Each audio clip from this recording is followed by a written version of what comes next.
La primera vez que la vieron clavar toscas tablas de pino aserrado sobre los laterales de su cabaña, justo por encima de las ventanas, tragándose las paredes como si fuera una segunda piel, Camilo Martínez les dijo a los demás que por fin se le había ido la cabeza. «Esto es lo que pasa cuando una mujer se queda demasiado tiempo sola», murmuró, entornando los ojos hacia la pendiente del tejado que ella había extendido hacia afuera, cubriendo la cabaña como una gallina que abre las alas para tapar a sus pollitos. Empieza a enterrar su propia casa como si fuera un ataúd. Los hombres se rieron alrededor de la garrafa de licor, apoyados en las palas, fingiendo que no miraban demasiado mientras la viuda del valle de abajo bajaba otra carga de madera desde la ladera con su mula. Sus hijos, solo dos ya, de unos 10 y 12 años, la seguían como sombras, arrastrando cada uno un haz de ramas y ramitas más largo que ellos mismos. Era el otoño del 71, y aunque las hojas apenas empezaban a amarillar, todos sentían la advertencia en el viento. El verano había sido seco, cruel, resentido, el río bajaba abajo, los animales estaban flacos. Desde el Fuerte Esperanza llegaban noticias de que el clima se estaba volviendo extraño en el este, y eso significaba que tarde o temprano también llegaría hasta allí. Pero nadie imaginaba lo que se avecinaba, mucho menos la viuda. Se llamaba Rebeca Herrera, 32 años, el rostro como lino envejecido, liso, pero tensado por años de silencio. Su marido, Ernesto, había muerto 2 inviernos antes, atravesado en el vientre por una rama que cayó mientras partía leña en medio de una tormenta de nieve. Se desangró intentando arrastrarse hasta la cabaña, con las huellas medio borradas cuando Rebeca lo encontró. Lo enterró bajo el roble que crecía justo detrás de la casa y siguió adelante como si nada hubiera cambiado, quizá porque para una mujer como ella realmente nada cambiaba. Estaba hecha de otra pasta, sangre extranjera, o tal vez simplemente de metal frío. No tenía familia cerca, ningún hombre que le ayudara a criar a los chicos y ni un centavo para pagar jornaleros. Lo que tenía era una mula, 2 hijos, un tubo de estufa que echaba humo como un reloj y, al parecer, un plan para convertir su cabaña en una caja dentro de otra caja. «¿Qué estará haciendo?», preguntó alguien al tercer día. Camilo solo escupió al suelo y dijo: «Encerrarse a morir, supongo». Pero Rebeca no se estaba tapiando para quedarse encerrada. No exactamente. Desde lejos, lo que construía parecía un simple cobertizo pegado a la cabaña. Sin embargo, con las semanas se fue extendiendo alrededor de cada pared. Un cuarto exterior de techo bajo, que no era exactamente un porche ni exactamente un granero, sino un pasillo largo y estrecho de tablas que encerraba la casa de troncos original. Rodeaba los 4 lados y solo se detenía donde la chimenea de piedra se levantaba en la pared del fondo. Nadie en el pueblo había visto algo parecido y a nadie se le ocurrió ofrecerle ayuda. Todos estaban demasiado ocupados con sus propios preparativos de invierno, apilando heno, remendando techos, cavando sótanos. Todos sabían que ese invierno podía ser duro y nadie tenía el lujo de preocuparse por la mujer que creía que su cabaña necesitaba un abrigo. Pero hacia la tercera semana, la gente volvió a hablar de ella, en voz baja y con bastante menos risa, porque Rebeca no solo estaba construyendo una carcasa, la estaba llenando. Los niños ya no traían solo madera, apilaban piedras, traían musgo seco, arrastraban sacos de arpillera rellenos de paja. Rebeca misma cortaba ramas de cedro en haces y las colgaba de ganchos en las vigas. Sellaba cada rendija con barro y brea, y luego clavaba otra capa de tablas encima. El olor a pino, resina, humo y sudor salía de aquel cuarto extraño como un incienso que ardiera despacio. Y, en medio de todo, estaba la cosa que hizo que Camilo por primera vez dejara de burlarse. Rebeca forró todo el lado norte de ese cobertizo abrigo con leña. No solo una pila, una pared entera. Roble, abedul, algo de álamo, cortado con precisión, la corteza hendida, seco como hueso.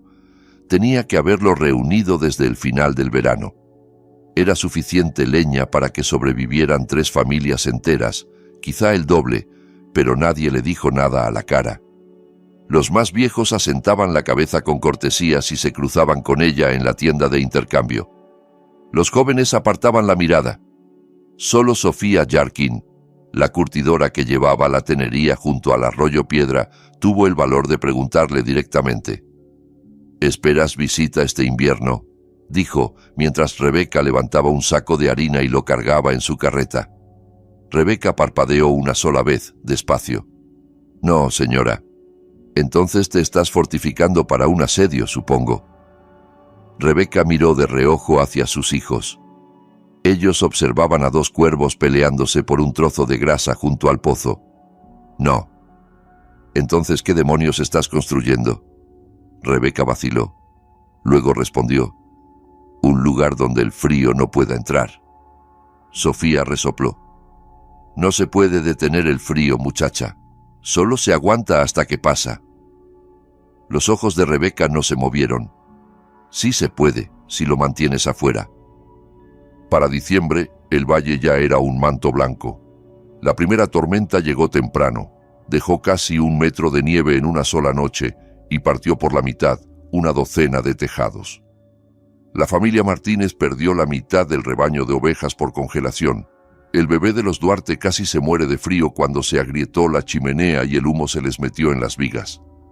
En el pequeño hueco al fondo del valle, en cambio, la cabaña de Rebeca humeaba con la misma regularidad de siempre. Ni una sola vez fue al pueblo a buscar más leña. Para Año Nuevo, todos los demás se habían quedado sin sus reservas. Los troncos húmedos chisporroteaban en las estufas de hierro y los hombres maldecían el moho que hacía que ardieran lento y mal. Pero el fuego de Rebeca no titubeó. Su cobertizo, por raro y estrecho que fuera, mantenía la leña seca, incluso templada. El viento no la alcanzaba, la nieve no la tocaba. Cada tronco que quemaba dentro de la casa había pasado semanas protegido en aquella caja de tablas. Su cabaña se mantenía tan caliente que alguien la vio una vez, en pleno febrero, extendiendo ropa mojada en un cordel detrás de la casa. Y por primera vez que se recordara, sus hijos no enfermaron de esa tos áspera que cada invierno les destrozaba el pecho. En marzo, las risas cesaron del todo. Ahora solo quedaban preguntas. Y, para abril, vinieron las imitaciones.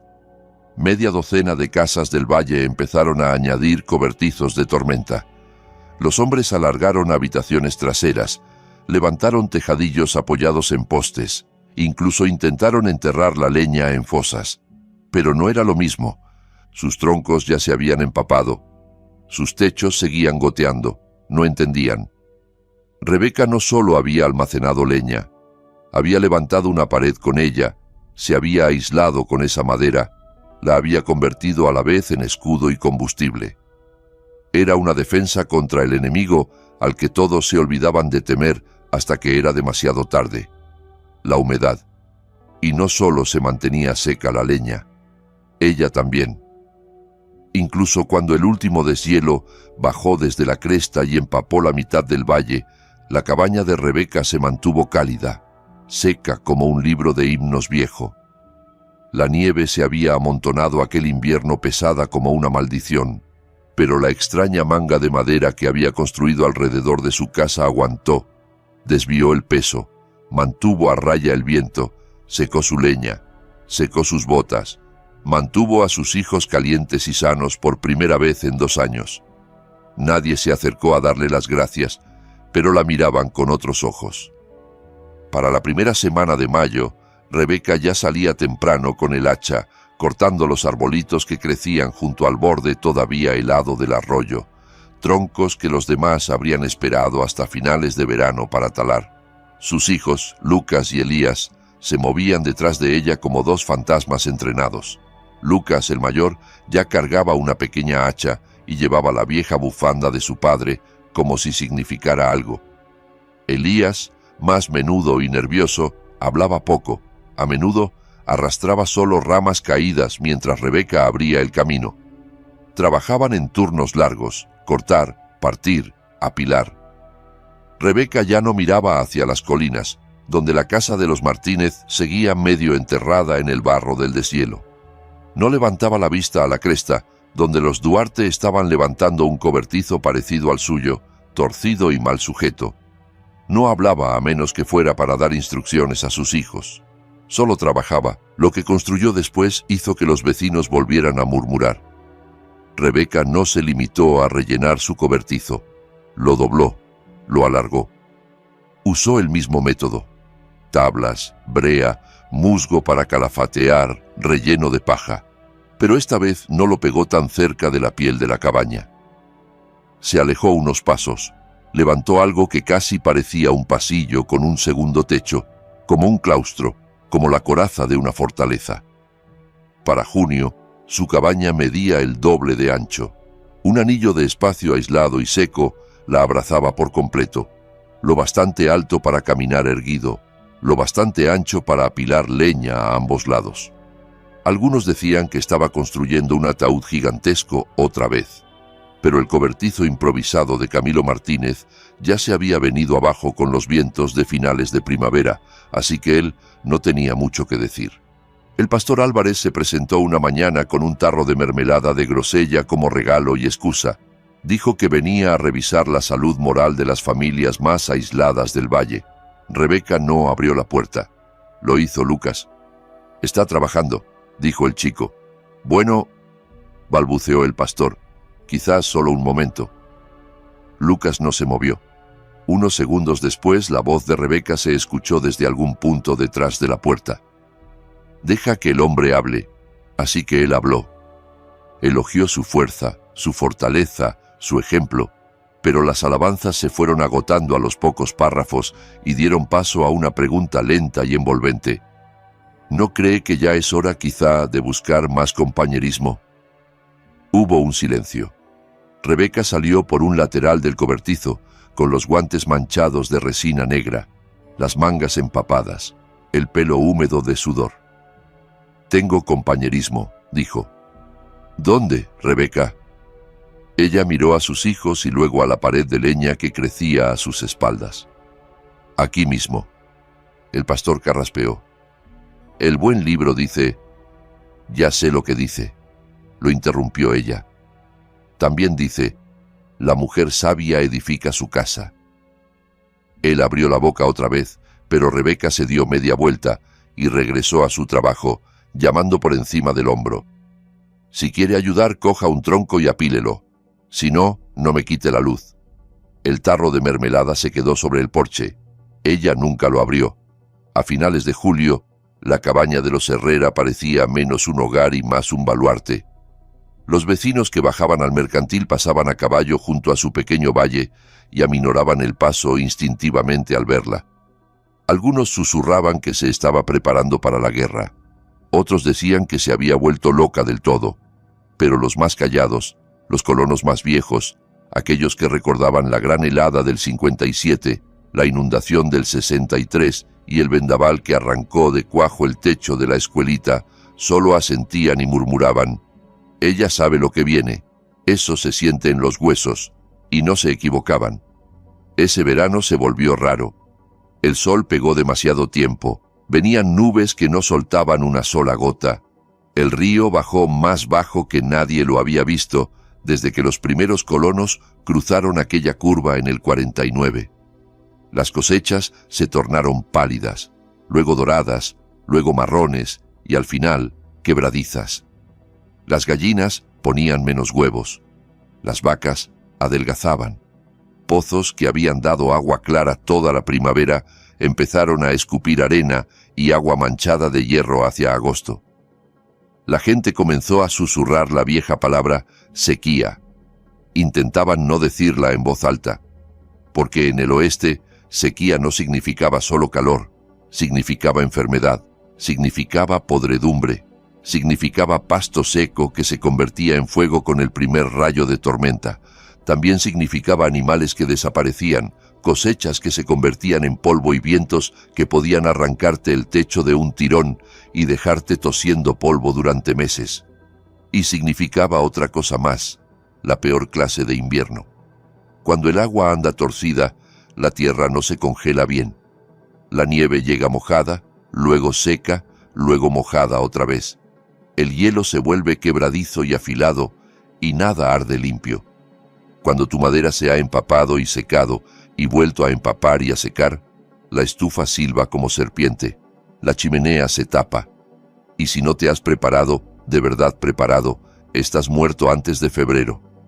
Pero Rebeca sí se había preparado, y esta vez no tenía solo leña, tenía astillas clasificadas por tamaño, completamente secas, apiladas en cajones, barriles, cajas y hasta en sacos de pienso viejos. Tenía aislamiento, capa tras capa de arpillera, lana de oveja, paja y ramas de pino clavadas por dentro de las paredes del cobertizo a modo de colcha. Había hecho trampillas en el suelo del porche, pequeñas repisas en la línea del techo, huecos detrás de los ladrillos de la chimenea para esconder iniciadores de fuego. Había convertido su cabaña en una estufa viva, de vientre seco, cálida como un aliento, a prueba de frío. Y sus vecinos la observaban en silencio ahora. Ya no se reían, pero nadie pedía ayuda. No hasta que llegó el viento. Llegó a finales de septiembre, de golpe y con violencia, como una carreta desbocada chocando contra las colinas. No era una tormenta todavía, solo un soplido del norte que dejó 3 tejados torcidos, derribó una chimenea en el pueblo y mandó a medio valle a atar sus pilas de leña con cuerdas y lonas a toda prisa. Pero la leña de Rebeca no se movió, ni siquiera cuando, una semana más tarde, llegó el segundo viento, más fuerte y más frío, silbando desde la cresta como el grito de algo viejo y hambriento. Entonces Camilo Martínez se presentó, sin orgullo, sin sonrisa, pero en silencio. Se quedó de pie al otro lado de la cerca y esperó. Rebeca salió, secándose las manos en un trapo. Él miró la pared de leña, las filas dobles de troncos partidos, aún con corteza, alineados con ramas de cedro, todos secos y sellados detrás de una segunda pared de tablas. «Tengo la madera toda mojada», dijo al fin. Rebeca asintió. «¿Puedo cambiarla por otra cosa?» Ella no dijo que sí ni que no, solo lo miró. «Te reíste de mí», dijo sin rabia como quien enuncia un hecho. «Me equivoqué. Aún así, ella calló. Cortaré para ti. Traeré a mi hijo. Limpiamos todo ese terreno de atrás, donde los pinos están volviendo a crecer». Ella lo observó un momento más y al final asintió una vez. «Ponla a secar junto al arroyo», dijo. «No cerca de la cabaña, no esta vez». Y así, el primer hombre del valle empezó a trabajar para ella. Después vinieron otros. Los Duarte enviaron a una de sus hijas con una canasta de carne ahumada y una petición de planos para levantar un cobertizo como el suyo. El pastor volvió, esta vez con las mangas remangadas y un martillo en la mano. Para noviembre, la mitad del valle tenía cobertizos de imitación brotando como extraños tumores en los laterales de sus casas. Ninguno tan ajustado, ninguno tan bien aislado en capas, pero lo intentaban. Y Rebeca, mientras tanto, terminó su anillo. Trazó un último sendero de piedras desde la pared trasera de la cabaña hasta el sótano de raíces enterrado, y también lo encerró.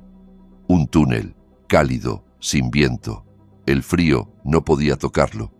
Entonces dejó de construir, dejó que los demás miraran, y esperó, porque sabía que lo peor aún no había llegado. Llegó sin aviso, como un juicio divino. La mañana del 4 de diciembre amaneció calmada. Una escarcha fina cubría los cristales de todas las cabañas.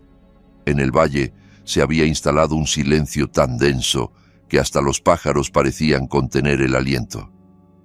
El cielo era una placa gris, plana e inmóvil, sin cortes ni movimiento, y el viento había desaparecido, como si también esperara. Rebeca se quedó junto a la entrada trasera del cobertizo, levantando el brazo para probar la quietud. Notaba el peso en el aire. No era lluvia ni nieve todavía, solo presión. La mula estaba inquieta, los niños callados. Elías no dejaba de mirar hacia la cresta, como si esperara ver algo asomarse por encima. Esa noche empezó. Una nieve silenciosa cayó a plomo, en láminas, constante y aterradora por lo indiferente. No había copos juguetones ni ráfagas de viento, solo una cortina sólida de blanco. Cubrió el valle como ceniza. En 6 horas, las cercas estaban enterradas. En 12, las puertas bloqueadas.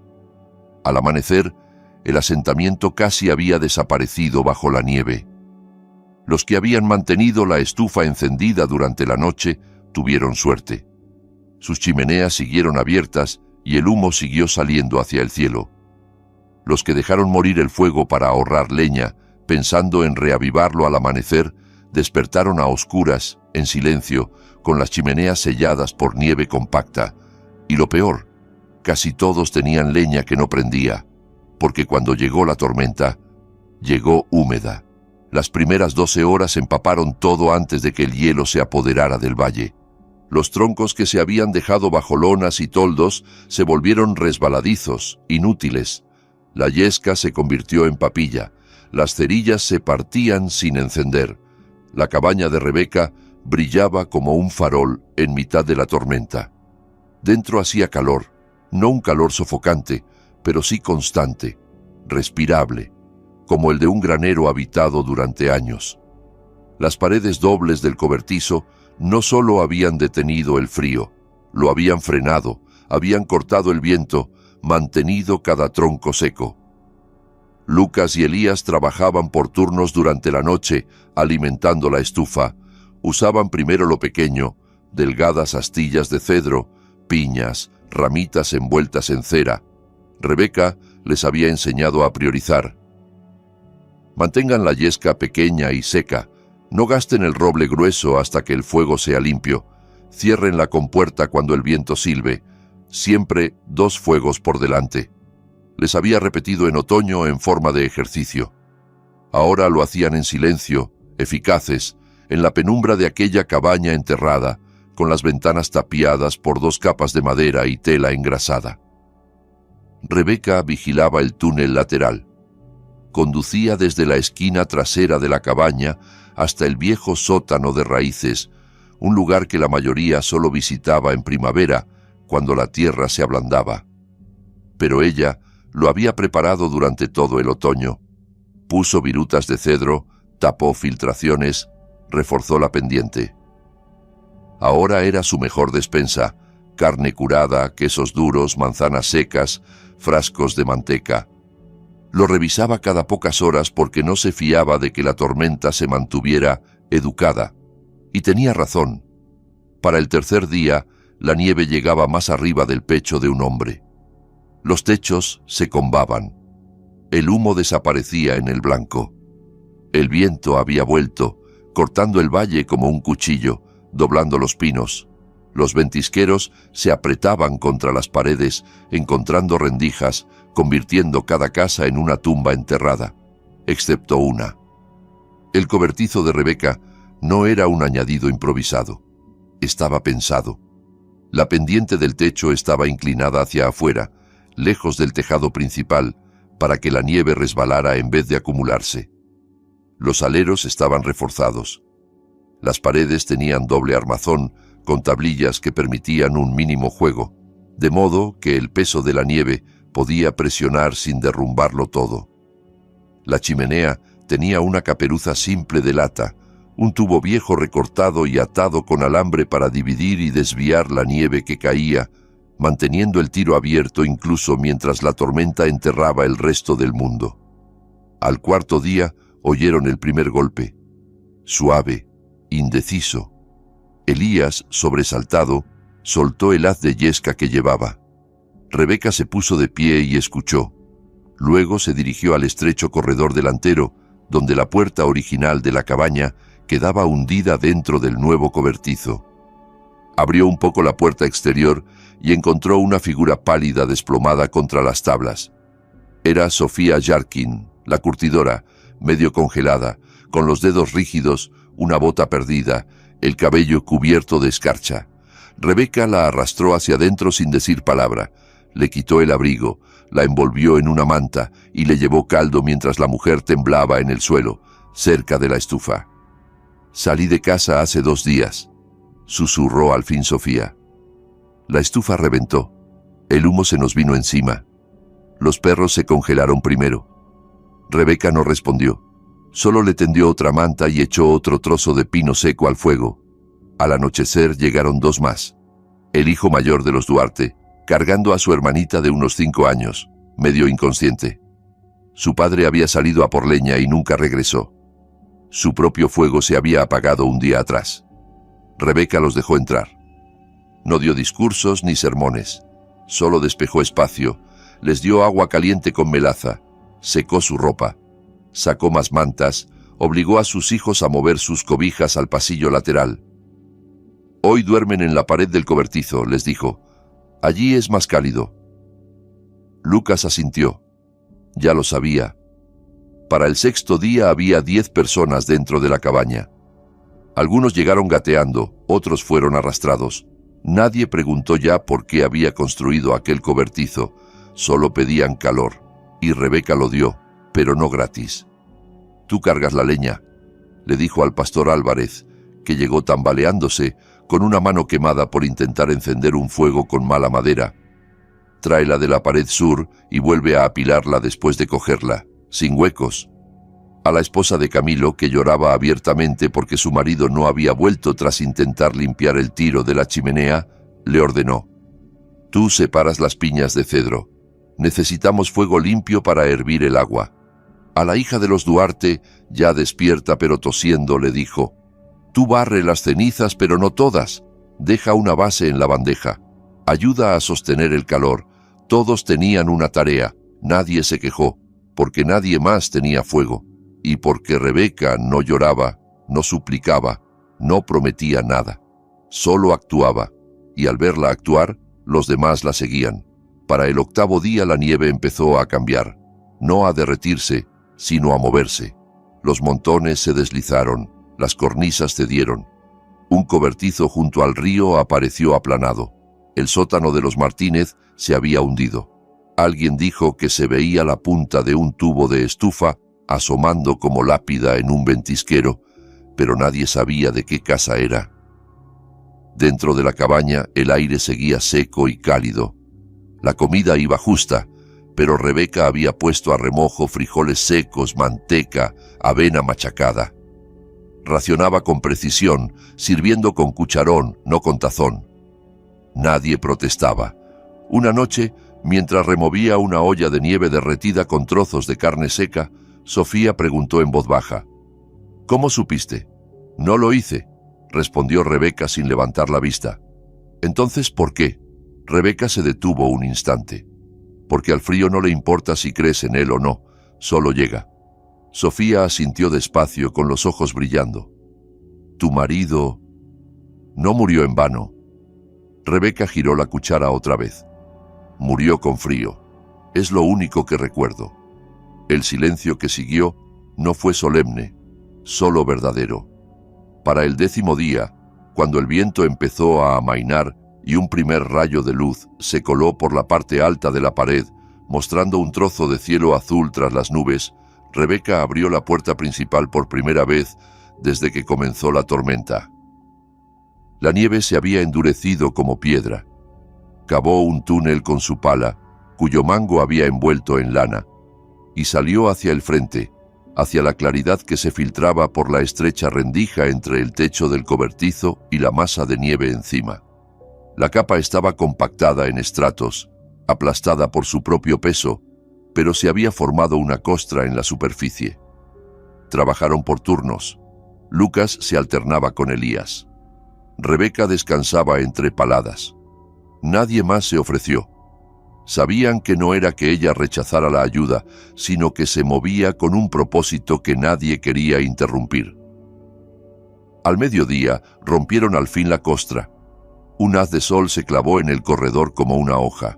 Cuando tocó el rostro de Rebeca, sus labios se entreabrieron, no por sorpresa, sino como quien reconoce algo que llevaba tiempo esperando. Ensanchó el agujero, abrió un canal hacia afuera, por encima del anillo exterior de su cobertizo. Luego, lentamente, subió y emergió a la superficie de nieve endurecida que casi le llegaba a la mitad de las contraventanas. El aire era cortante, quemaba en los pulmones, pero estaba limpio y era silencioso. tan silencioso que se escuchaba a lo lejos el chasquido de algo que cedía en la cresta, quizá un árbol desplomándose bajo su propio peso. Rebeca giró sobre sí misma, escudriñando el valle. Lo que vio le cortó la respiración, no de miedo, sino de confirmación. Ya no había cercas, ni carros. El techo de los Duarte se había hundido hacia adentro. Solo quedaba un rectángulo hundido en la nieve. La casa de los Martínez había desaparecido, enterrada por completo. Solo unas pocas columnas de humo subían a lo lejos desde las cabañas que habían logrado mantener encendidos sus fogones o que luchaban por reanimarlos. La de ella rugía.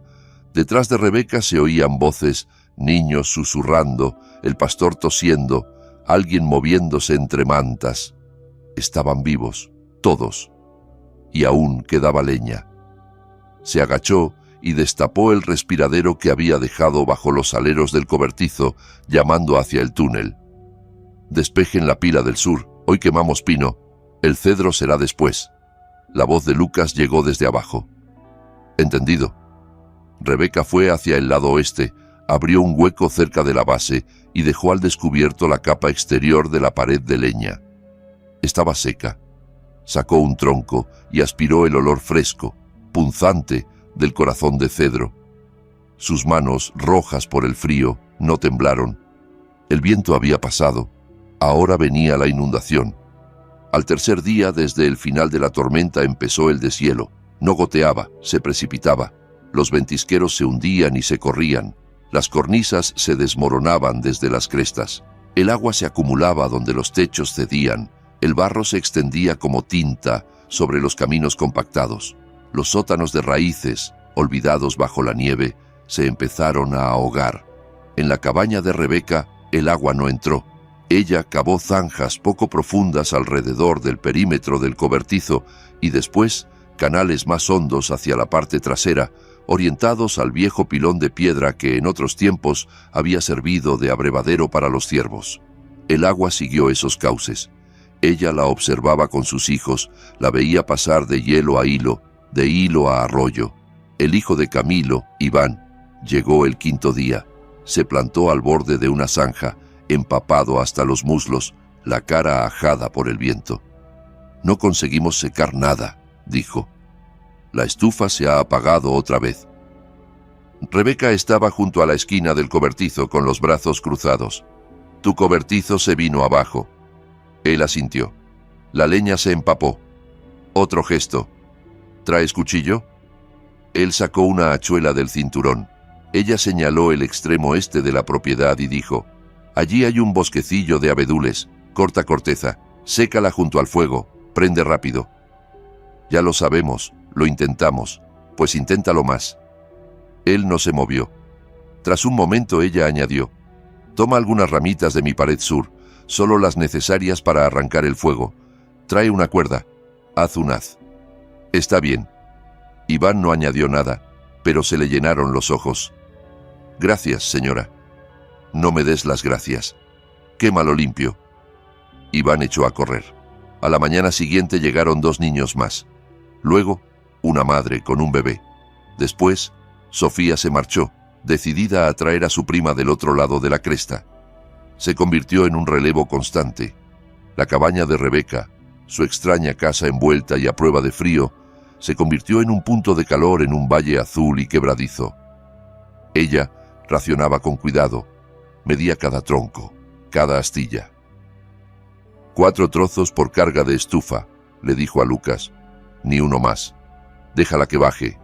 Raspa la ceniza, que el fuego respire. La noticia se corrió, no por su boca, sino por el humo. La gente seguía las columnas de humo, y por los que llegaban primero, Rebeca fue sabiendo la verdad de lo que había pasado más allá de su franja de bosque. 3 cabañas se habían desplomado, 2 se habían incendiado al invertirse el tiro de la chimenea. A un hombre, un tío de alguien en la ladera sur, lo encontraron boca abajo en la nieve, apretando aún una cajita de cerillas empapadas en la mano. Y todos ellos se habían reído. Todos se habían burlado en octubre, cuando ella volvió a tapar sus ventanas con tablas. La llamaron viuda, cavándose su propia tumba. Ahora sus hijos se acurrucaban junto a su estufa y dormían bajo edredones cosidos por sus manos calladas. Una noche, cuando los demás ya se habían acomodado, Lucas le preguntó: ¿sabías que iba a pasar todo esto? Rebeca seguía removiendo el guiso, la cuchara de madera girando despacio en la mano. No. Pero construiste como si lo supieras. Ella lo miró y, tras un instante, en sus ojos se movió algo que él no supo nombrar. Construí como alguien que no puede darse el lujo de equivocarse. Lucas asintió y no volvió a preguntar. A mediados de enero la cabaña seguía en pie, seguía seca. El cobertizo, torcido y marcado por el hielo en algunos puntos, aguantaba. La estufa seguía humeando sin descanso y cada noche llegaba alguien más. No todos se quedaban, pero todos pasaban. Para entonces, 22 personas se habían calentado al fuego de Rebeca. Ella no las contó en voz alta. Contó los troncos. Sabía cuánto duraba cada cuerda de leña, cuánto se estiraba cada olla de estofado. Lo hizo encajar todo. Cuando el periódico local quiso escribir sobre ella, dijo que no. Cuando la iglesia quiso ponerla de ejemplo en un sermón, también se negó. Pero la historia salió igual. La historia de la viuda que levantó un cobertizo alrededor de su cabaña, de la mujer que cargaba no solo leña, sino vidas. Decían que había llevado a través del peor invierno, que nadie recordara a más de 2 docenas de almas y que no perdió ni una sola. Al año siguiente, cobertizos brotaron por todas las laderas. Nadie se burló esta vez. Los llamaron capas Herrera.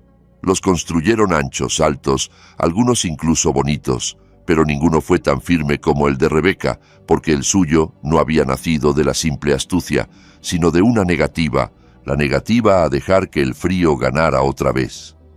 Y en el silencio que siguió al deshielo, en la pausa entre estaciones, el valle contuvo el aliento, esperando, pero ya sin miedo, porque ahora tenían leña, tenían paciencia, y tenían el ejemplo de Rebeca Herrera, una mujer que no reía, no lloraba, no se jactaba, solo construía, encendía el fuego y vivía.